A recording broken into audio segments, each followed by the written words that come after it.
नमस्कार दोस्तों, आज का हमारा टॉपिक है सेल, कोशिका। आज हम लोग कोशिका को समझेंगे। जैसे हम जानते हैं कि सभी जीव जंतु यानी कि सजीव कोशिका से बने हैं। हम लोग आज समझेंगे कि कोशिका हमारे लिए क्यों आवश्यक है और हम लोग इसकी कंपैरिजन करेंगे किसी दूसरे चीज़ जैसे कि बिल्डिंग से। इसके अलावा हम लोग इसमें समझेंगे कोशिका के आधार पर जीव को कैसे बांटा गया है, जैसे एक कोशिकीय, बहुकोशिकीय, साथ ही नंबर ऑफ सेल। जैसे कुछ ऐसे भी जीव हैं जिनमें कोशिका एक ही पाया जाता है और वो सारा कार्य उसी कोशिका से करता है।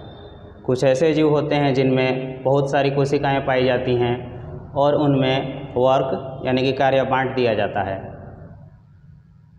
आगे हम लोग इसमें ये भी देखेंगे प्रोकैरियोटिक और यूकैरियोटिक कोशिका के बारे में और स्ट्रक्चर ऑफ सेल यानी कि कोशिका की संरचना, जिसमें मेनली हम लोग 3 चीज़ को देखेंगे। कोशिका झिल्ली यानी कि सेल मेम्ब्रेन, कोशिका भित्ति cell wall,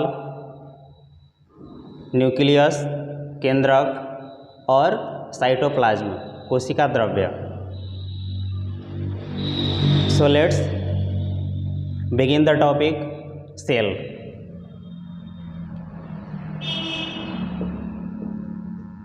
cell the fundamental unit of life.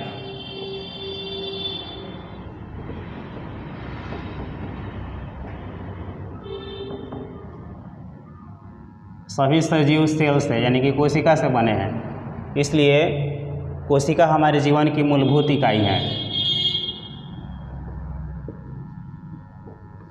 बिना कोशिका के कोई भी जीव नहीं बनता।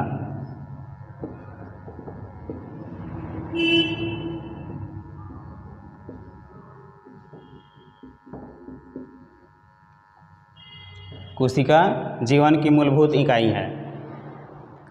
जीवों को कोशिका के आधार पर 2 वर्गों में बांटा गया है, एक कोशिकीय और बहुकोशिकीय।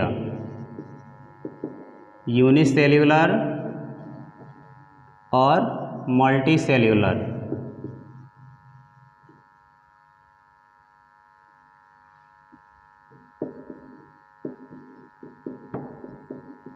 एक कोशिकीय ये ऐसे जीव होते हैं जो सिंगल सेल से बने होते हैं, एक ही कोशिका से बने होते हैं। और मल्टीसेल्यूलर ये बहुत सारी कोशिकाओं से मिलकर के बने होते हैं। कोशिका की खोज रॉबर्ट हुक ने 1665 ईस्वी में किया था।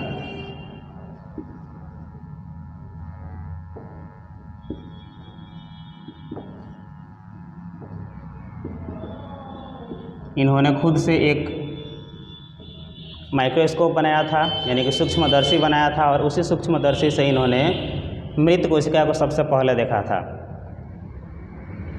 आगे चल कर के कुछ वर्षों बाद जब माइक्रोस्कोप यानी कि सूक्ष्मदर्शी जब डेवलप हुए, तब लाइव सेल यानी कि जीवित कोशिका को सबसे पहले लेeuwenhoek के द्वारा देखा गया था तालाब में।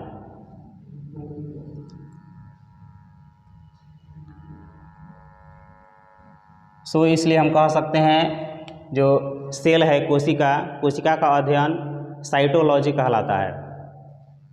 कोशिका का अध्ययन साइटोलॉजी कहलाता है, कोशिका विज्ञान। इसमें कोशिका की जो संरचना होती है हम इसको समझ सकते हैं। इसमें जो मुख्य भूमिका होती है, सबकी अलग अलग अपनी भूमिका होती है। इसका जो पहला लेयर है कोशिका झिल्ली, सेल मेम्ब्रेन, इसी को हम लोग प्लाज्मा मेम्ब्रेन के नाम से भी जानते हैं।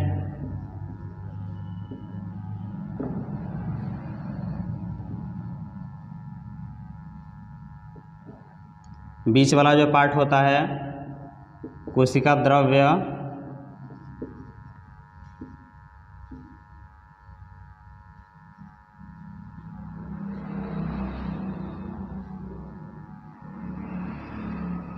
साइटोप्लाज्म, और बीच वाला जो पार्ट होता है ये न्यूक्लियस होता है, केंद्रक।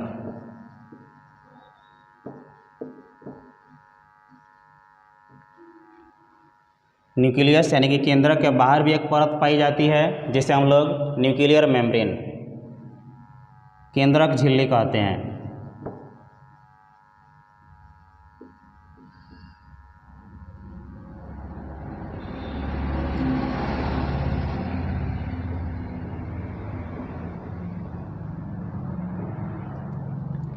इसमें जो मुख्य 3 परत होती हैं, कोशिका झिल्ली, कोशिका द्रव्य और केंद्रक। कोशिका झिल्ली सेल मेम्ब्रेन, कोशिका द्रव्य साइटोप्लाज्म और न्यूक्लियस केंद्रक। इनके अलावा पौधों में एक और परत पाई जाती है इनके बाहर, जिसे हम सेल वाल, कोशिका भित्ति के नाम से जानते हैं। यह सिर्फ और सिर्फ पौधों में पाई जाती है, जंतुओं में नहीं पाई जाती।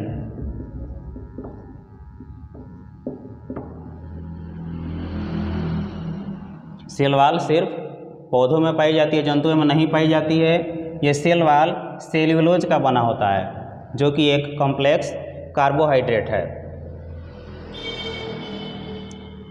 इसमें जो कोशिका झिल्ली है, कोशिका झिल्ली का कार्य होता है ये जीव जंतुओं के लिए आवश्यक पदार्थों को अंदर जाने और फिर अंदर से बाहर निकलने की अनुमति देता है।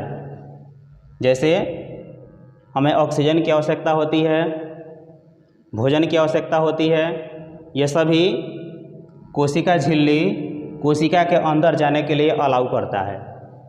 और फिर कार्बन डाइऑक्साइड जो हमारे लिए एक व्यर्थ पदार्थ है उसको बाहर निकलना है, तो वो कोशिका झिल्ली उसको बाहर निकलने देता है। इसलिए हम सेल मेम्ब्रेन यानी कि कोशिका झिल्ली को सेलेक्टिवली परमिएबल मेम्ब्रेन कहते हैं। यानी कि मटेरियल को पहले सेलेक्ट करता है कि कौन सी चीज़ हमारे लिए आवश्यक है, उसको अंदर जाने देता है, और जो हमारे लिए व्यर्थ पदार्थ होता है उसको बाहर निकलने भी देता है। दूसरा जो चीज़ है कोशिका द्रव्य, इसमें बहुत सारे कोशिका के अंगक पाए जाते हैं। बहुत सारे इसमें कोशिका के अंगक यानी कि कोशिकांग पाए जाते हैं, जैसे mitochondria, Golgi apparatus, endoplasmic reticulum, ये सभी इसके भीतर यानी कि कोशिका द्रव्य में पाए जाते हैं और सबकी अलग अलग भूमिका होती है। जो ये केंद्रक होता है न्यूक्लियस, ये सेल को कंट्रोल करता है। अतः हम कह सकते हैं कि केंद्रक यानी कि ये जो न्यूक्लियस है वो सेल कोशिका का ब्रेन है।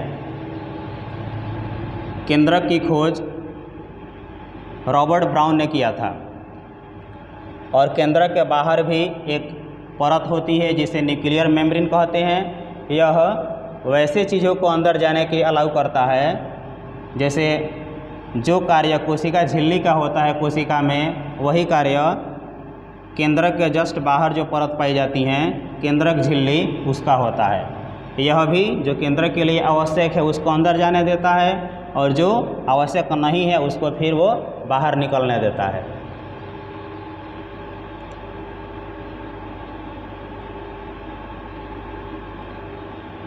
इसमें कुछ कोशिकांग हैं जैसे माइटोकॉन्ड्रिया।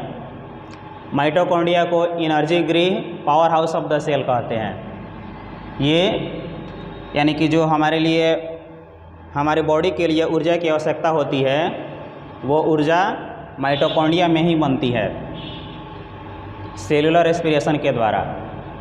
हम लोग जो श्वसन करते हैं, बाहर से एयर लेते हैं फिर उसको रिलीज़ कर देते हैं, सिर्फ यही श्वसन नहीं होता है, इसमें ऑक्सीजन हमारे बॉडी में चला जाता है जो पचे हुए भोजन को कोशिका में माइटोकॉन्ड्रिया में फिर से तोड़ता है और तब एनर्जी रिलीज होती है।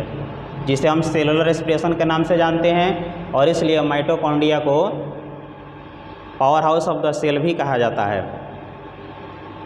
ऐसे बहुत सारे कोशिकांग होते हैं। हम लोग इसको नेक्स्ट यानी कि अगले एपिसोड में समझेंगे कोशिका अंगक के बारे में, यानी कि कोशिका द्रव्य में कौन कौन से चीज़ पाए जाते हैं, और सबको हम लोग डिटेल बारी बारी से समझेंगे। तो आज का हमारा टॉपिक रहा सेल, कोशिका, जीवन की मूलभूत इकाई। हमने आज समझा कोशिका क्या है। तो कोशिका जीवन की मूलभूत इकाई है। जैसे कोई बिल्डिंग, कोई भवन बिना ईंट के नहीं बन सकता है, वैसे ही हमारा शरीर यानी कि कोई भी सजीव बिना कोशिका के नहीं बन सकते। कोशिका की खोज रॉबर्ट हुक ने 1665 ईस्वी में किया था। खुद से एक माइक्रोस्कोप डिजाइन इन्होंने ऑब्जर्व किया। बाद में यानी कि जीवित का लोहे का तालाब में देखा था। कोशिका के आधार पर जीव दो प्रकार के होते हैं, यूनिसेलुलर यानी कि एक कोशिकीय, और मल्टीसेल्युलर बहुकोशिकीय।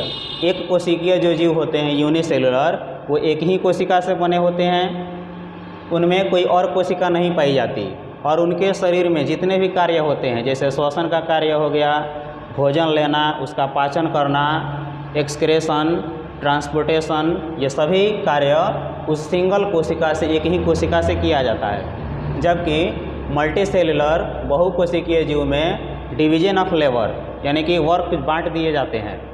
जैसे हमारे बॉडी को अगर देखा जाए तो हमारे बॉडी में डाइजेस्टिव सिस्टम है, ये भोजन के पाचन के लिए है। लॉन्ग्स है कि फेफड़ा के लिए है। किडनी एक्सक्रेशन के लिए है। हार्ट यानी कि हमारा जो है वो ट्रांसपोर्टेशन के लिए है, परिवहन है। तो मल्टीसेलुलर ऑर्गेनिज्म यानी कि बहुकोशिकीय जीव में कार्य बांट दिए जाते हैं, जिसे हम डिवीजन ऑफ लेबर के नाम से जानते हैं। ठीक है। अगला हमने देखा स्ट्रक्चर ऑफ सेल यानी कि कोशिका की संरचना। कोशिका की संरचना देखा जाए तो मुख्य रूप से हम इस 3 अंग को समझेंगे। पहला जो है कोशिका झिल्ली, जो बाहर परत होता है। इसके जस्ट बाद होता है कोशिका द्रव्य, साइटोप्लाज्म, और बीच में पाया जाता है न्यूक्लियस।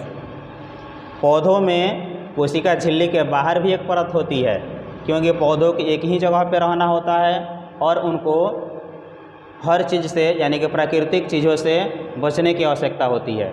इसलिए उनमें सेल वॉल पाया जाता है, जिसे हम कोशिका भित्ति भी कहते हैं, जो ये डेड सेल से बनता है। और कोशिका झिल्ली का जो कार्य होता है, सेलेक्टिवली परमिएबल मेम्ब्रेन भी इसे कहा जाता है।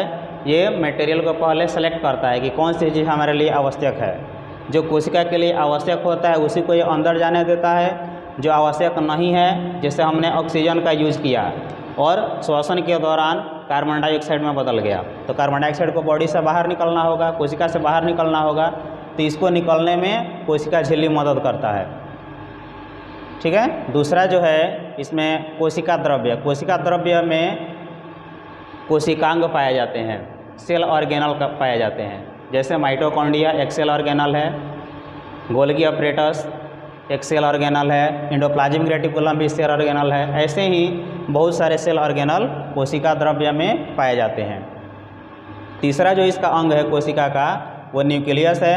इसे केंद्र कहा जाता है, और इसे हम ब्रेन ऑफ द सेल भी कहते हैं, यानी कि कोशिका को एक कंट्रोल करता है। किस अंग को कौन सा कार्य करना है यह न्यूक्लियस बताता है। न्यूक्लियस के बाहर भी एक परत पाई जाती है, न्यूक्लियर मेम्ब्रेन, जिसे हम कहते हैं केंद्रक झिल्ली। और केंद्रक झिल्ली का कार्य कोशिका झिल्ली का ही होता है। जैसे कोशिका झिल्ली मटेरियल को अंदर जाने दिया है, वैसे ही केंद्रक झिल्ली भी जो केंद्रक के लिए आवश्यक होगा उसको अंदर जाने देगा। तो आज की हमारी स्टडी यहीं पर समाप्त होती है। जय हिंद।